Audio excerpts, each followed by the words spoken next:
Deliverance. That is what the people of Israel were waiting for. They suffered under Roman rule. Their existence was a meager one. Disease, starvation, and infant mortality were rampant.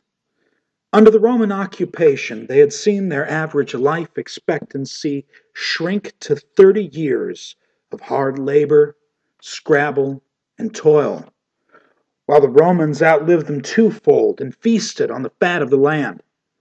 How long they had worked and slaved away for foreign masters. The Assyrians, the Babylonians, the Greeks, now the Romans. They saw all that was bright and beautiful in their land plundered by foreigners who neither knew nor feared God. And they waited and watched for signs of deliverance. As Jesus came to Jerusalem, the city of David, the site of the temple, the throne of God, they thought, this might be our moment. That moment had passed by so close many times before. Within the last 35 years, Judas, the son of Hezekiah, Simon of Perea, and Ephronides the shepherd, they had all proclaimed themselves to be kings and vanguards against the Roman rulers. All were humiliated and destroyed. The people of Israel had suffered. They had hoped. They had been disappointed. Most recently, their hope allied around Judas of Galilee. He came and proclaimed that Israel was a republic, independent of Rome, headed by God himself. He took possession of an arsenal and armed his followers. They bravely resisted Rome, but he failed. And he and many of his followers were killed and his hometown burned to the ground. Kings would not do. Republics would not do. What was needed? What was needed was the hand of God himself. What was needed was God's own deliverance. The Messiah, God's anointed, the Son of David, the rightful ruler of Israel. The prophecy spoke of such a one. He would come at the time when it seemed bleakest to deliver Israel and restore God's kingdom. And God would expand his dominion to the ends of the earth. Times were now dark, darker than ever, black as night, but it is always darkest before the dawn. Surely, now God's Messiah would arise. He would reform the temple, restore right worship, drive out the Romans, and the day of Israel's restored kingdom would dawn. They would be a light on the earth, a city on a hill, and the nations would come to them and bow down. Their lives would be long, and their bodies would grow fat off of the first fruits of the nations, as the Gentiles finally realized the supremacy of God and bowed their knees to David's son, the Messiah. Now the time was right. When the earlier so-called kings came, they had not been ready. They did not know their Torah. There was too much sin in the land. People joined themselves to the Gentiles and called upon strange gods who were no gods, but mere idols of wood. But who could blame them? Looking at the hypocrisy of their leaders, their temple, refurbished about 50 years ago, now stood strong and proud. Yet it was here in God's house that many in the family of the high priest and the ruling powers that be bowed their knees to Rome and worked as its vassals, extorting money from the poor and the pilgrims to Jerusalem. The building was beautiful, but what went on inside was a mockery. It needed cleansed and restored. Those gathering in the streets had heard this man's teachings and seen him time and again stand up for righteousness. They heard his verbal assaults on the temple rulers, the chief priests, the Pharisees and Herodians. Reform, then revolt. That was what was needed. Surely, now the time was ripe for deliverance. Behold, now Jesus is coming to them. He approaches them, riding on a donkey. It's clear to the crowd the meaning is twofold. He's mocking the Romans and their military parades. When the Romans would conquer, they would ride down the main drags of a town, their rulers high and exalted on horseback, with the plunder and treasures of the town in tow. Now Jesus approached on a donkey, And they understood the gesture just like we would if he came to us riding at the end of a parade down Pennsylvania Avenue in Washington, D.C., in the back seat of a Pinto with presidential decals on July 4th. On the one hand, he was mocking Rome and their power, and on the other, he was letting them know that this was the dawning of their deliverance. The crowd recognized this parade as fulfilled prophecy. In the Scroll of the 12, Zechariah had spoken, saying, "Rejoice greatly, daughter Zion. Shout, daughter Jerusalem. See, your king comes to you righteous and victorious, lowly and riding on a donkey, on a colt, the foal of a donkey. I will take away the chariots from Ephraim and the war horses from Jerusalem, and the battle bow will be broken. He will proclaim peace to the nations. His rule will extend from sea to sea, from the river to the ends of the earth. As for you, because of the blood of my covenant with you, I will free your prisoners from the waterless pit. Return to your fortress, you prisoners of hope. Even now I announce that I will restore twice as much to you. I will bend Judah as I bend my bow and fill it with Ephraim. I will rouse your sons, Zion, against your sons, Greece, and make you like a warrior's sword. Then the Lord will appear over them. His arrow will flash like lightning. The sovereign Lord will sound the trumpet. He will march in the storms of the south, and the Lord Almighty will shield them. They will destroy and overcome with sling stones. They will drink and roar as with wine. They will be like a bowl used for sprinkling the corners of the altar. The Lord their God will save his people on that day as a shepherd saves his flock. They will sparkle in his hand like jewels in a crown. How attractive and beautiful they will be. Grain will make the young men thrive, and new wine the young women. Here was their hope. Here was their deliverance. Here was their Messiah, the chosen one of God.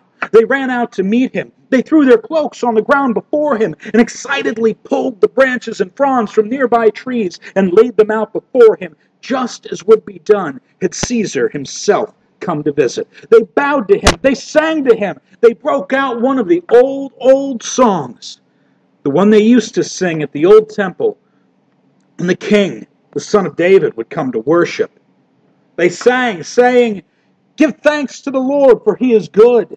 His love endures forever. Let Israel say, his love endures forever. Open for me the gates of righteousness. I will enter and give thanks to the Lord. This is the gate of the Lord, through which the righteous may enter.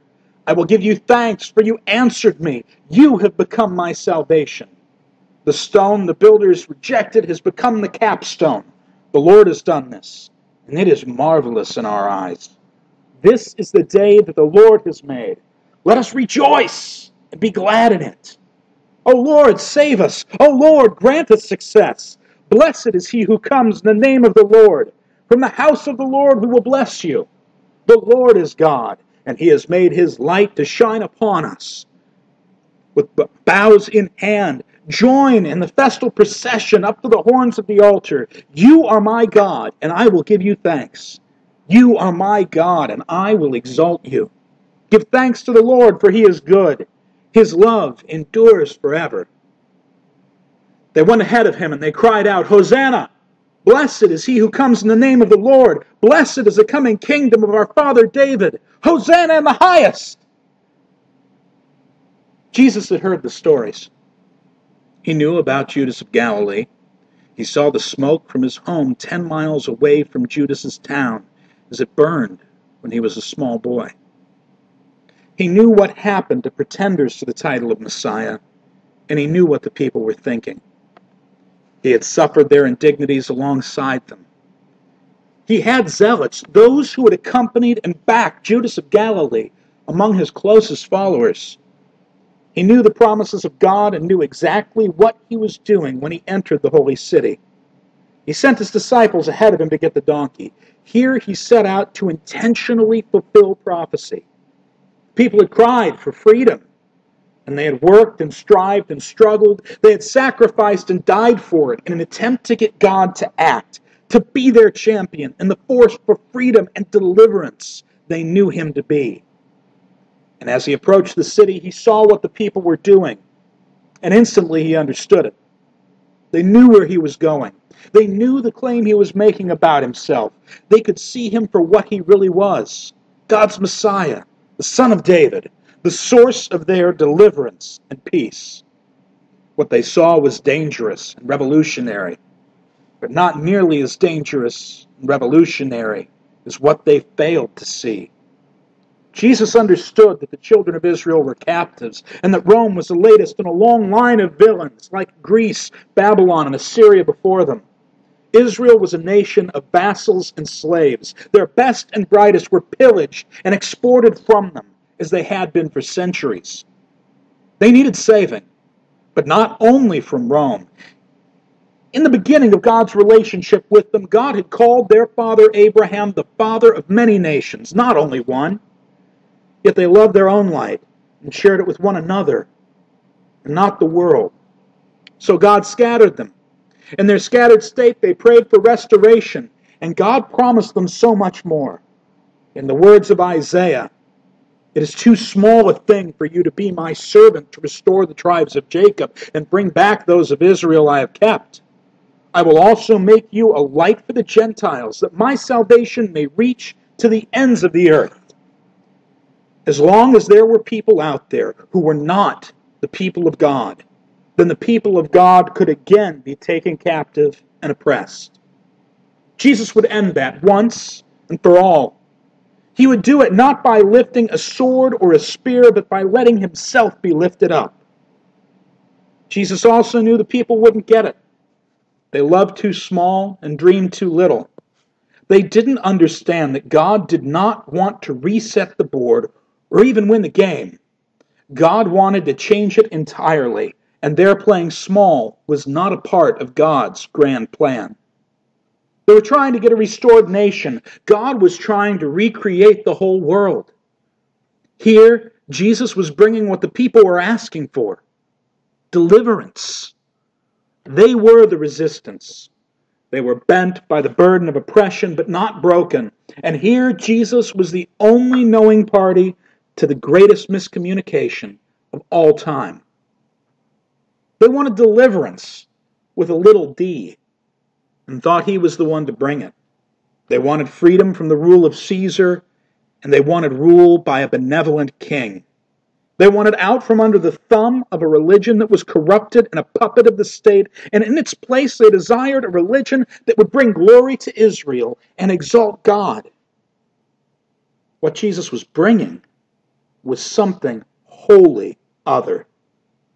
He wasn't here to win the Game of Thrones. He was here to end it and to help his own people and all others in the world to enter into their true identity, not as mere children of Israel, but as sons of the Most High.